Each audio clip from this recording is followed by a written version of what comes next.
morning, ladies and gentlemen, and welcome to Guardian Radio AM. And my name is C.A. Nuri, and thank you for tuning in as we have a conversation about who we think we is, and how do we as Bahamians see ourselves, and how does the world mark our manner.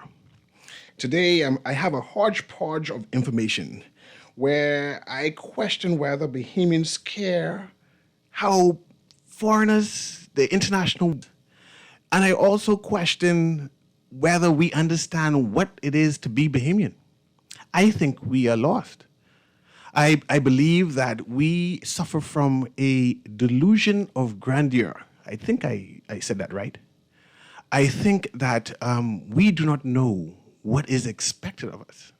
So how I'm going to have this conversation today is I'm going to play a voice note that I got and some clippings and comment on that. And I got some historical texts I wonder to the audience to analyze, because I don't think a number of people know. So I'm going to go straight to it. I'm going to go straight to it and then start my show. Play my first clip there, please. We turned to Dr. Hubert Minnis, who listened to an appeal in my last voice note to all PLPs to turn out in the public square this morning to protect Prime Minister Philip Davis. This was in response to a quote in the Tribune on the 11th of March, which was attributed to the former Prime Minister Hubert Minnis, where he said, and I quote, with regard to Prime Minister Philip Davis, "I can't wait to get to Parliament to bust his ass." Dr. Minnis did not deny making that statement. The reporter who reported the statement is a reliable reporter. Dr. Minnis went further and said, referring to PLP MPs, presumably, and bust their asses for talking stupidness.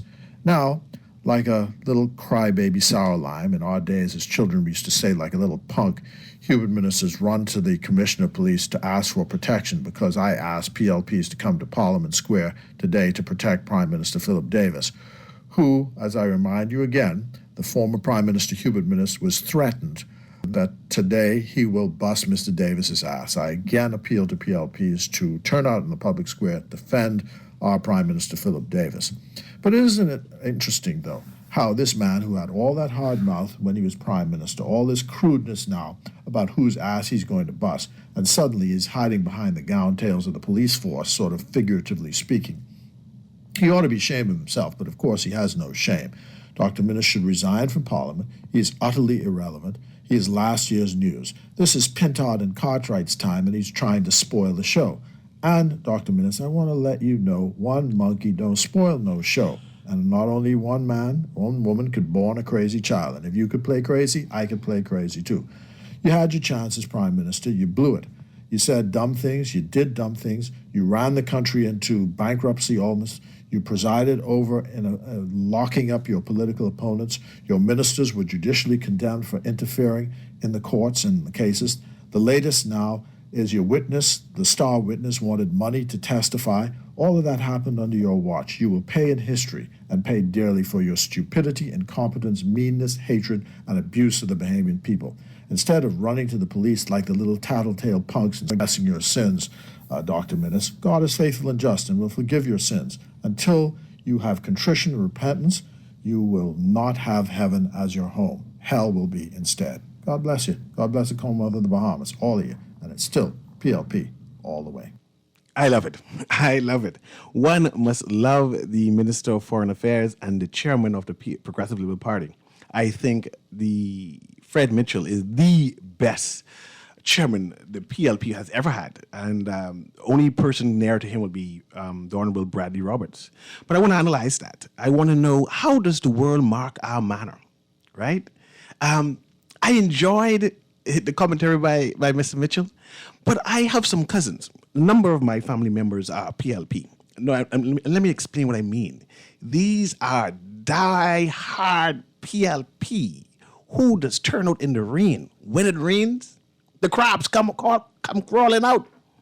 So when they heard the chairman declare, beckon, call them, come hither, we marched to Parliament to defend our leader, they came out to go to war. See, and you might say, what you mean by that? See, I have a cousin, right, who, when a former deputy prime minister touched her on the shoulder, she turned around and bop him in the face.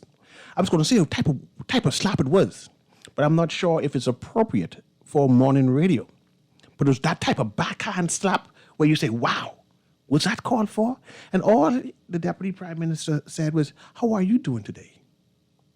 And he said, no F&M need to be touching me like that, so therefore I can assault the Deputy Leader of the country.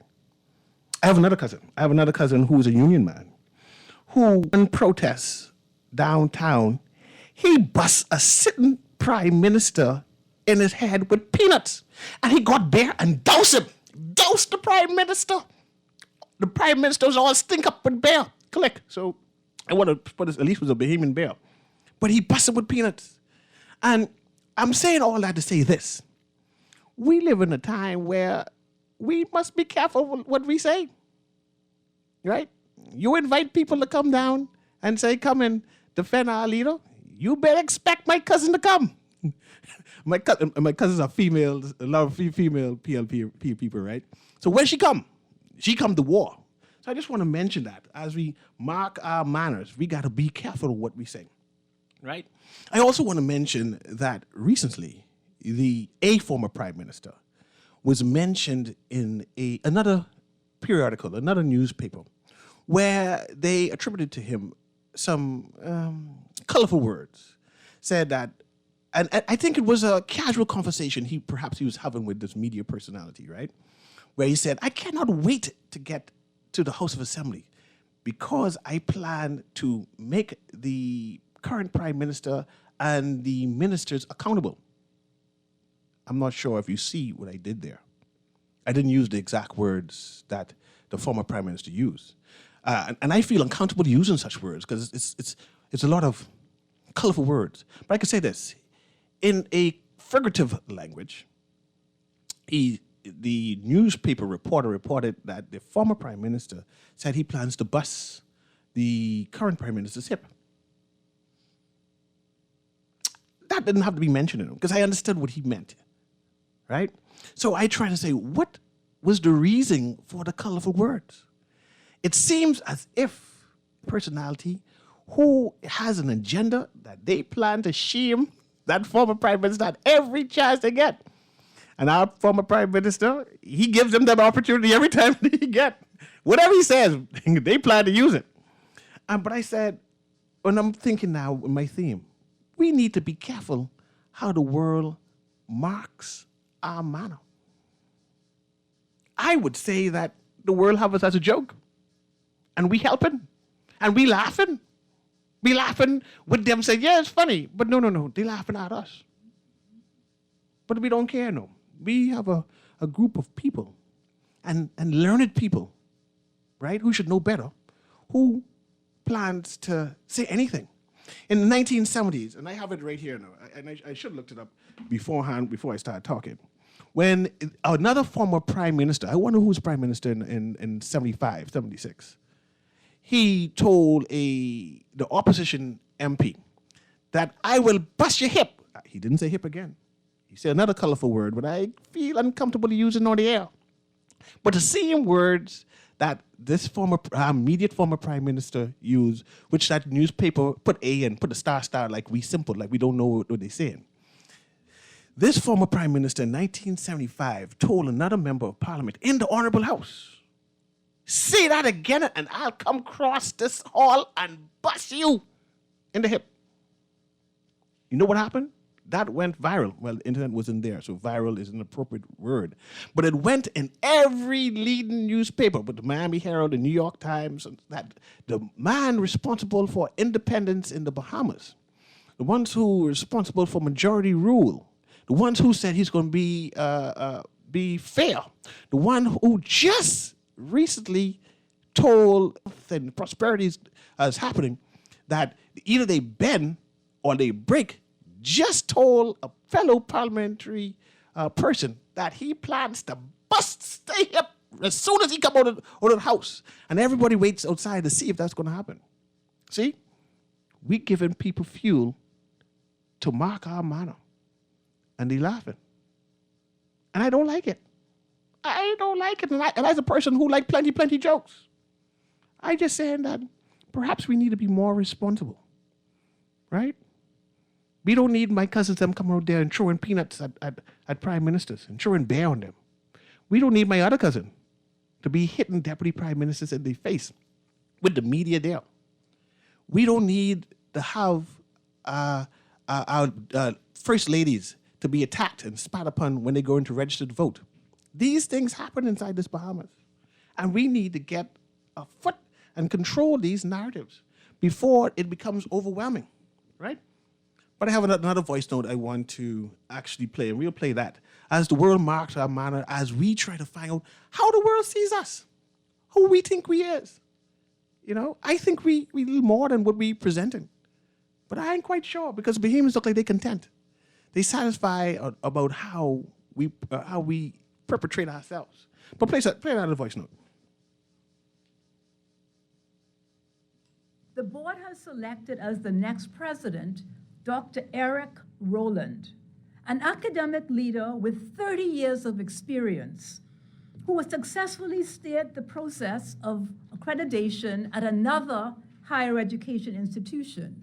UB's Board of Trustees Chairman Allison Maynard Gibson made the announcement today to the media, explaining why Dr. Rowland. The next president has the qualifications, experience, and skills to meet mission-critical objectives, namely, the knowledge, insights, and experience to achieve international accreditation, the vision and competence to implement sustainable financial and operational models for fundraising, and the capability to integrate 21st century technology modalities throughout the institution.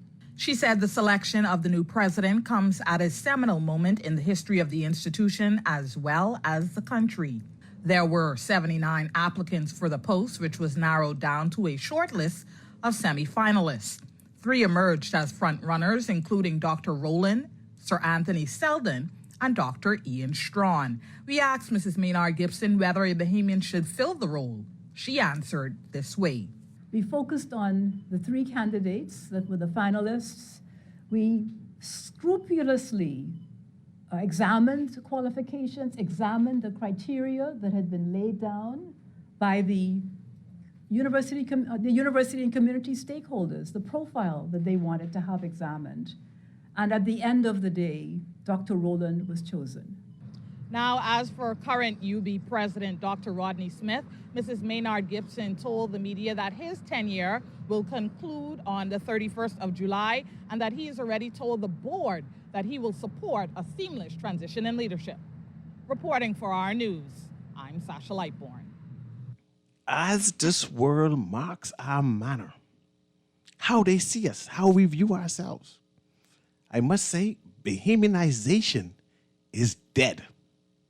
Affirmative action to make sure that Bahamians get the opportunity and the capability and access to leadership has come and perhaps gone. Perhaps gone like the Ides of March. And you're trying to say, why are you ranting and raving about this? Because of the words that were used, they needed to find someone who is capable, who is competent, and who has the ability. And they concluded that Ian Strawn does not have that. And I'm cool with that, no. Perhaps we do need an international flavor, someone with exposure. You know, perhaps we do need a person who is a dean of students in contrast to our president of a university. Perhaps a dean of students trumps a president, right? Just minutes ago, mere minutes ago, Dr. Ian Strawn was instituted to be the executive vice president of UB. And you say, wow, that was quick. What it was a consolation prize. And he said, no, Cecil, why are you so sinister? Why are you so suspect? 2 days ago, we had a foreign executive vice president of UB.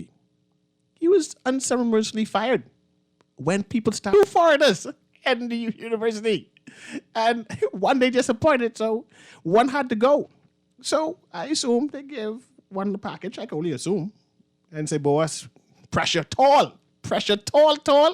And we need to give someone a consolation prize because Bahamians are calling for a Bahamian to lead the helm. So you got to go in order for us to make space. But one must love Dr. Ian Strachan because I don't know if I could do it. I have huge ego, and they say pride comes before a fall, and this is why Ian Strachan is a great man, and I'm a man who's learning. Because I don't know if I could take a consolation prize like that after getting rejected in front of the whole Bahamas. I'm not sure if I could do it, but Ian Strachan is a greater man than me. Because now he is executive vice president, and I say good for him. I believe that he will be a good understudy, and he can learn a lot from the dean, right? Learn that international exposure. And I'm quick and hasten to say, I'm glad that a number of Bahamians have decided to stay abroad. Because if they didn't come home, they wasn't get no position at all. And you know, and I imagine yesteryears when Clement T. Maynard, you see how I call his name? Eddie Hanna. And I call his name for a reason because his daughter made a statement recently. You know, and Lyndon Pinlin was the pride of pushing Bahamianization. In fact, they said Bahamians must come first. And if the Bahamian is not qualified at this present time, we will hire consultants to bolster him up. But the Bahamian must lead. I remember they did that with even CID. They said, we have no foreign by be leader, no commissioner of no police no more. He can be Bahamian. And if you need study and need help, we can send him abroad. If you need to be the deputy commissioner of police in the meantime, but Bahamian is going to lead the helm. So I'm just saying that perhaps Bahamianization is dead. And there's no need to ensure that Bahamians come first or Bahamians have a place because we are global. And in our global approach and our global responsibility, we need to make space and make room for more learned people.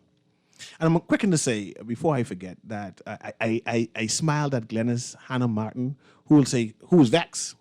And then she's a person of the people, so you know, right? Who said, soon, watch my word, there will be a Bahamian president of University of the Bahamas. I smile and say, oh, I think she misspoke there because I'm not sure if she could go against the board of UB, but she spoke all the same.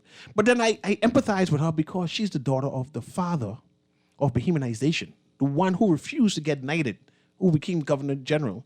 And I said, I understand her point, which she's trying to make, even though I think she misspoke. I don't think it was appropriate for her to stand up and speak on such because Roland's already president.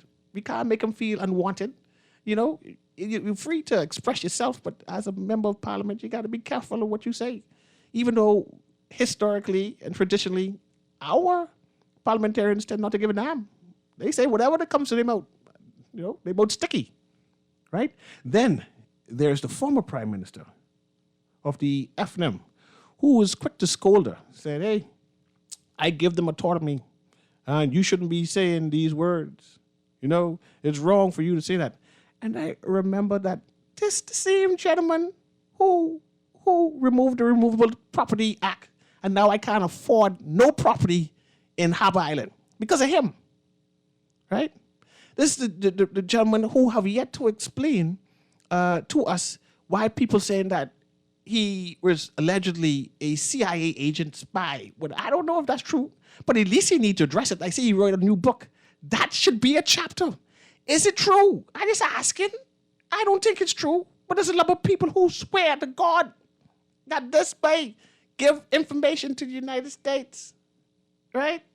And in order to topple a government, that's how he became leader of the FBI. I'm not saying he might swear to God with it. I just don't know. I don't know.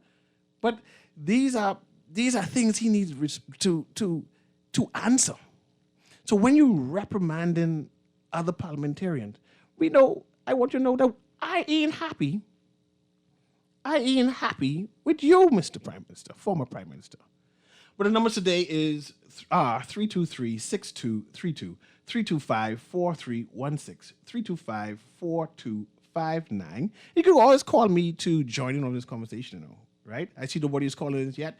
And I'm here. There's also the text line you can reach me at, which is, where is that text line number? And I don't see the text line number on it. Oh, yes, 422-4796. I'll be happy to read your text.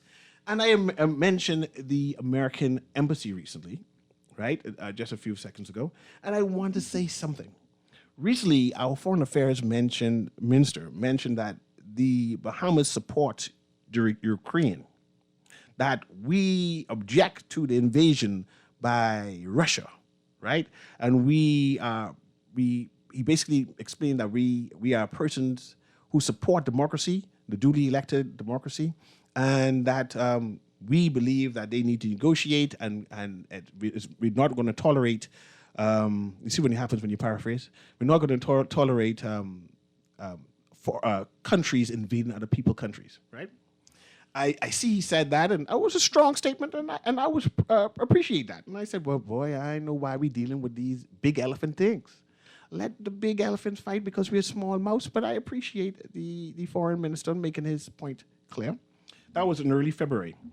Later on in early March, he went to CARICOM, and together he was a signatory on denouncing Russia's invasion of the Ukraine.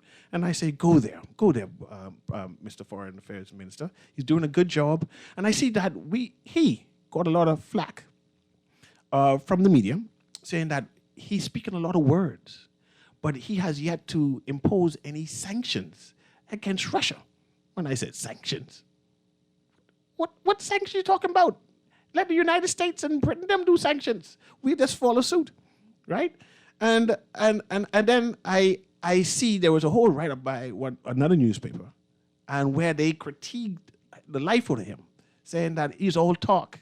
And I see the opposition leader, Mr. Michael Pintard, also say it must be made clear the position of the Bahamas. And then later on in early March, the U.S. Embassy responded and says, nice words, basically, Mr. Foreign Affairs person.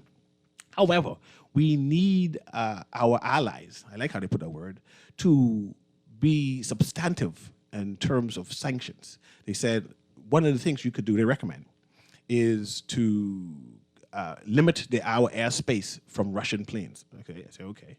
I didn't know we had control our airspace, by the way. I thought the United States was still in control of that, and we just get some money from them. So that was kind of uneasy for me that the U.S. Embassy would ask that. Then I see that the U.S. Embassy asks that we can also limit our foreign bank reserves. What I said, Bahamian financial system from the Russians. I say, I wonder what type of investments the Russians have in the Bahamas. But I understood, and I see that the minister said, well, we are a nation of laws. And I said, wow, did our minister just said that to the great United States? We are nations of laws. And basically said that we are waiting for the UN to express sanctions because we are a member of UN, and whenever we will follow through. And he also reminded them, as you know, United States, if you make a formal request for us to put on sanctions, we put them on automatically. But until then, we wait on you. These informal requests by texts and emails and suggestion in newspaper ain't appropriate. I was impressed by that. I said, dang, that's a challenge. How, the Foreign Affairs person, our Minister Fred Mitchell, is learned. He knows what it is. And one day, after he said that statement, how come you only make no formal request after that? The U.S. made a formal request. And of course, we put sanctions right after that. So I just wanted to say that there are times that we must stand up. And I question, do we have any history of standing up against big nations? And I will talk about that right after the break. An example of such.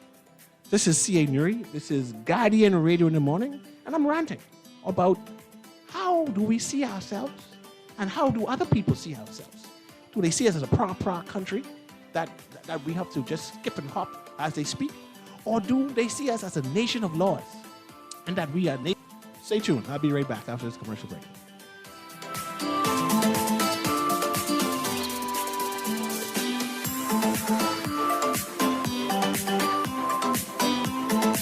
One thing there is no debate about is is that BTC has the best rates. Now, the best rates just got better because you pay half the price of the other guys with your BTC home internet and mobile services combined. Switching to BTC is a no-brainer because I pay less with BTC and get super fast internet with speeds up to 600 megs. The other guys, their internet only go up to 105 megs. Get all the internet you want at half the price when you bundle your home internet and mobile. Visit a BTC store to make the switch today.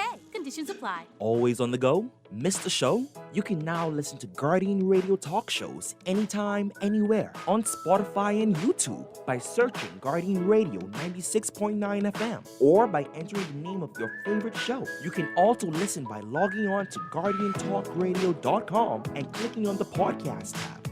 Guardian Radio, continuing to provide you with fresh news and smart talk anywhere, anytime, all day.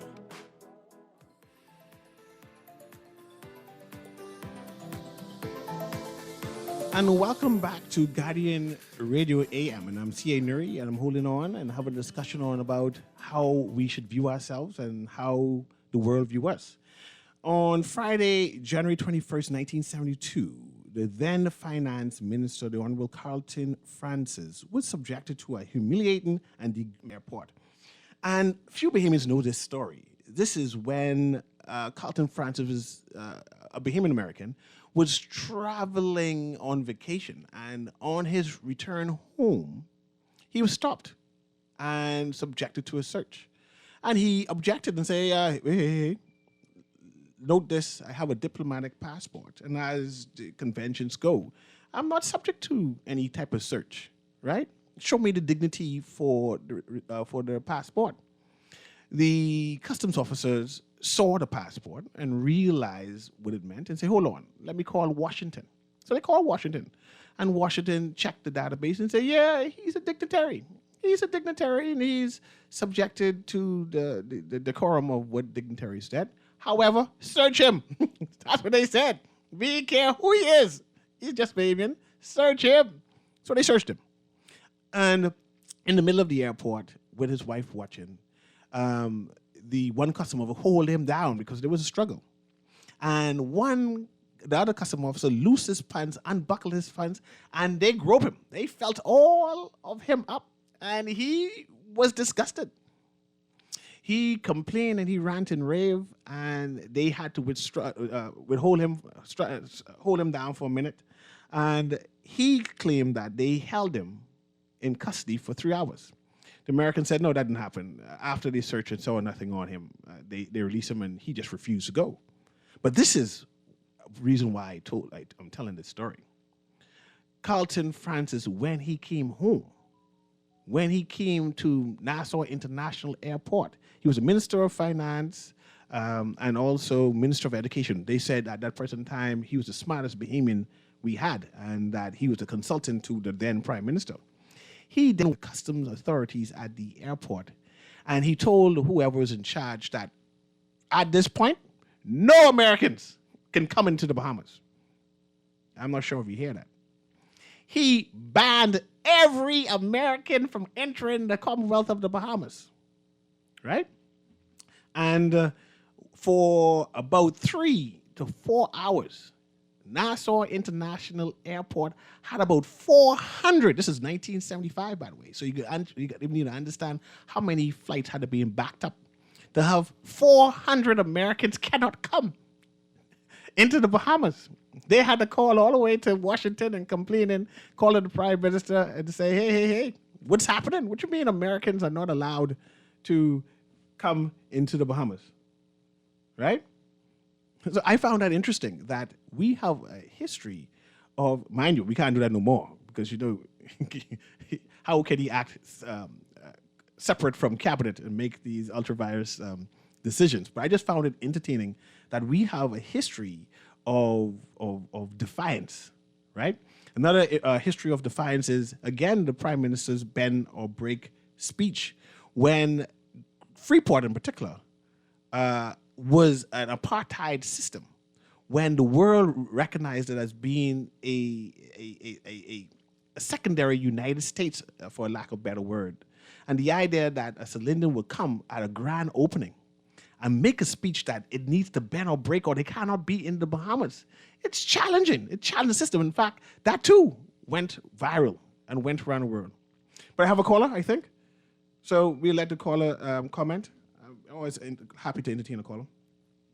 Good afternoon, my brother. How you doing? I'm always good, man. Thanks for calling. Good history, good history. And, see, and I can tell you, and I always tell baby people, you got a smartphone and Google these things. You see, the difference between the politicians of yesterday and today are they are strong leaders. They ain't big like these that we got you now. Jump, how high, run, how far. You know what I mean? And see, and this what can happen right now. We got a bunch of weak leaders. Now, it's alleged that the former Prime Minister, Mr. Hubert Alexander Ingham, number was 1632. Yeah, I heard the number, but try not to call her in no name. You can call 1632. What was Mr. Christie number? Mr. Christie had a number? 1633. All of them got numbers. And I'll tell you a story. And caller, I'll allow you to speak, and I don't want to hang you up. Right? Go ahead. I want to tell you a story.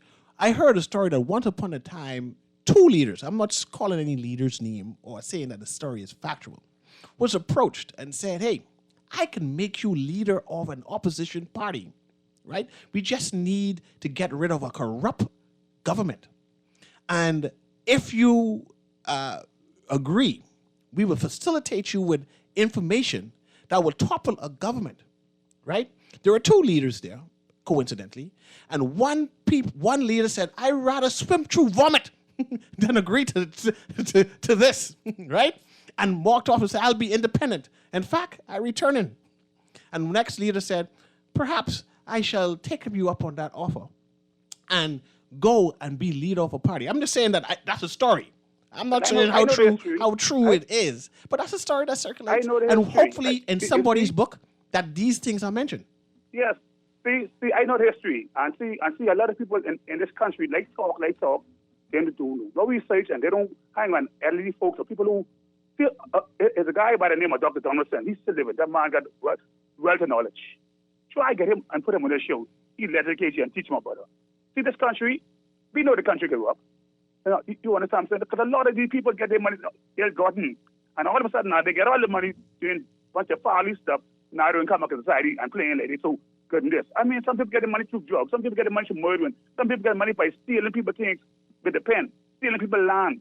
But see, the young BME people, the independent BME like yourself, the 1970s BME people, we can take back all the things from them, you know. It's only a matter of time now. It's only a matter of time. Come 2026, the whole motor school, we can get rid of all of them one time and we ain't get no pension. And any wrongdoing they're doing, we can try them for treason and hang them. And thanks for taking my call. Thank you very much for calling. I got a text message that says, hey, Nuri, the U.S. still have physical control of our airspace, but our government have to give them their government approval to stop Russia from flying. Protocol and law. See, I'm learning new things now. I didn't know, but I know that we don't control our airspace. But I can understand the protocols and procedures, right? But I think I have one more voice note that I can play. So we can play that so I can make commentary on that, on basically how the world marks our manner, right? And basically that we should have a duty of care on how we are viewed. Play that other voice note for me, please. The trial date was set for last week, and in preparation for the trial date, the prosecutor in charge of the matter was calling in and interviewing and getting the evidence in line for the trial. At the time he called in the chief witness, Mr. Ash, Mr. Ash had approached him and was seeking remuneration for his testimony. That is not how the DPP functions. That request was immediately denied. Mr. Ash then said he would not give testimony, and therefore, without the witness, there was no case to proceed with. How much did he want to be paid? I was not in the conversations. As you know, constitutionally, the DPP is an independent institution from the Office of the Attorney General. Therefore, I was not in those negotiations. I was not in those discussions. We were not involved in the preparation for trial. And in fact, if Mr. Ash walked right in front of me, I couldn't even tell you what he looked like. Can you say whether in your conversations it came up that he was saying this money was owed to him for cleanup fees, that he wasn't paid? No, he was rather clear. He wanted money for evidence. My God.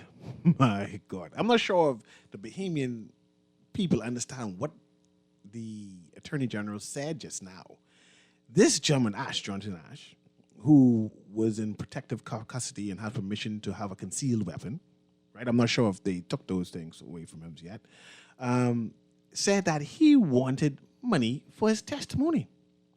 So I want to know, did we pay him before to testify against the former minister? Because he did testify. I'm concerned. We just pay people to testify, especially in a case where ministers, former ministers, are said, were accused by the judge. They say that you all manipulated and construed evidence, right? And now we have a key witness saying that he ain't testifying unless you all pay him. That he's owed money, and that's what his testimony comes with. It comes with a price. And he testified before because that came with a price. I wonder how much money he got paid. And surely someone should have a duty of care to explain to us whether he was paid or not, because there should be a receipt. I want to know how much he paid for his previous testimony. It can't just go like that. I am concerned, right? And he have audacity. Mind you, he had contracts and contracts, right? He became a millionaire of public funds, right? And he had the audacity to say that he ain't gonna testify without being paid. I am concerned how the world views us, how the world marks our manner. And this isn't the first time we hear people being paid by a particular party. See, now watch me go here. Because I know I have a cousin, Toogie. That's what we call him through the blocks there. We call him Toogie. And he have a friend named Bobo. I don't know why these people just have these nicknames too, but I have a cousin, my cousin, anyway, I ain't gonna go there. I remember one time a chairman of a party is allegedly paid them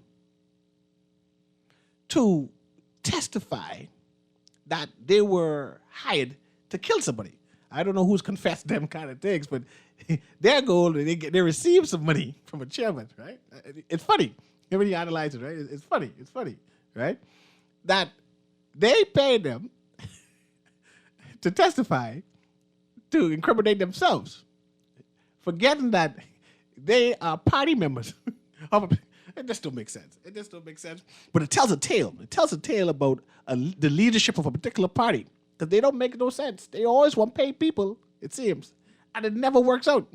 It never works out. So I hope they learn. I hope they learn from their.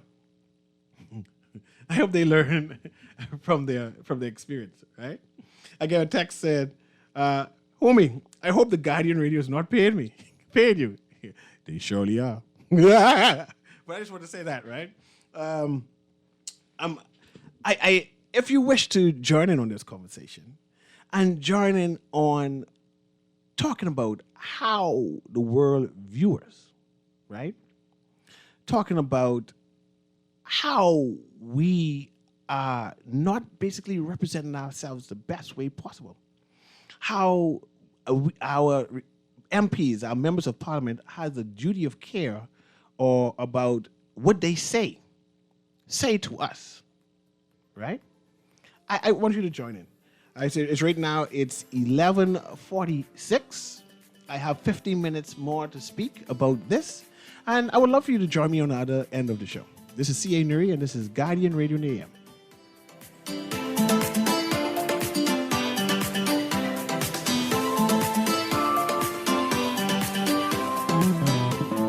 Throughout our lifetime, we must all make decisions. No matter how we choose, the right one just needs to be made. Like having J.S. Johnson Insurance Agents and Brokers as your insurance partner. We've been serving the Bahamas for over 100 years. Whether you need home, motor, marine, or commercial insurance, make the right decision. Call 397-2100 or visit jsjohnson.com. J.S.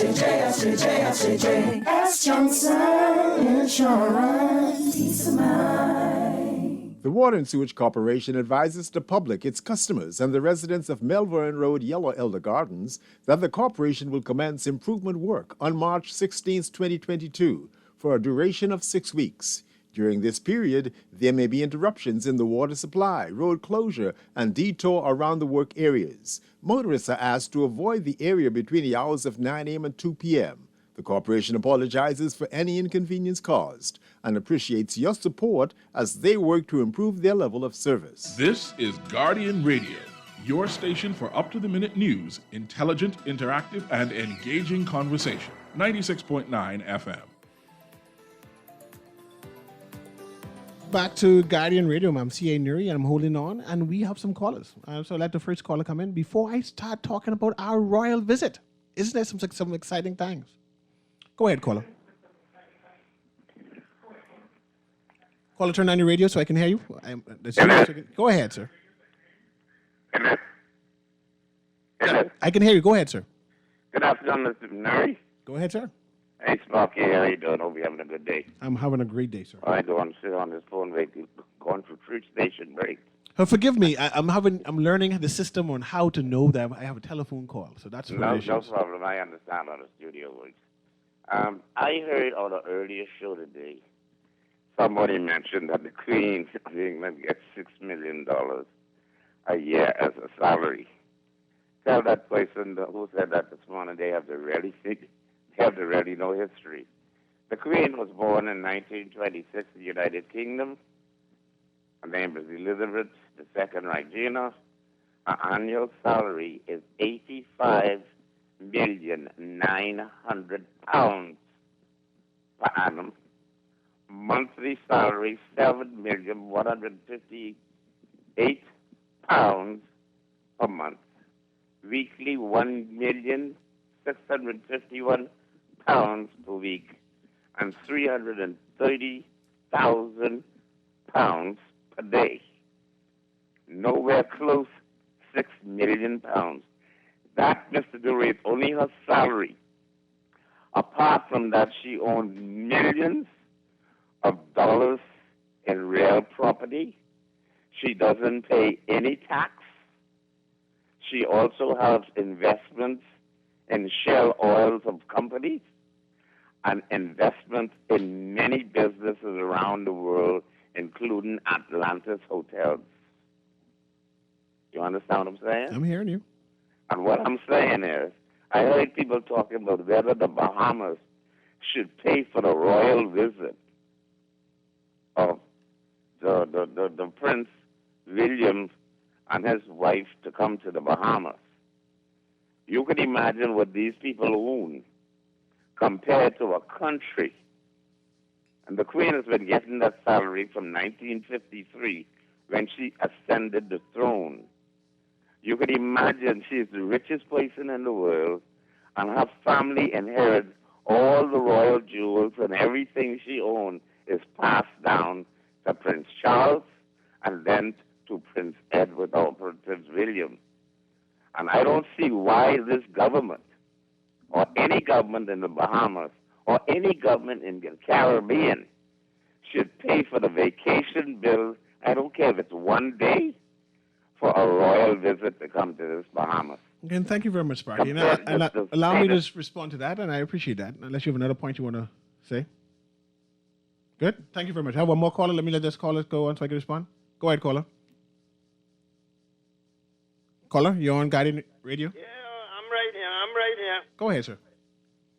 You was talking about you get biggity talk about the Russians. Me? No, man. Russians have their hideout right. I'm not going to tell you where it was. I used to fly the patrols. So I know where they hang out with their balloon up in there, transmitting their messages. You fly over Nassau, and you meet the Americans shooting their torpedoes. I used to fly the police patrol. Okay. United States shooting down torpedoes in Bahamian airspace. I appreciate that. Thanks. Lord. Thank you. I appreciate that. But let's talk about this royal visit, right? I see the Bahamas, we are hosting the royal couple for Commonwealth Day. I approve of that. I have no problem with that. It's good to see a representative of our queen. And few Bahamians appreciate the fact that we are a constitutional monarchy and that we, in truth, have a queen. And our queen lives in England and she rules over us. She has a police force, she has a defense force, she has a royal opposition, she has a government, all of these things. In fact, this is her land. This is crown land that we tend to fight over and where the immigrants plan to build their shanty towns on her land. So when she have her representatives come to the Bahamas, I guess we need to use her resources to pay for her things and for their visit.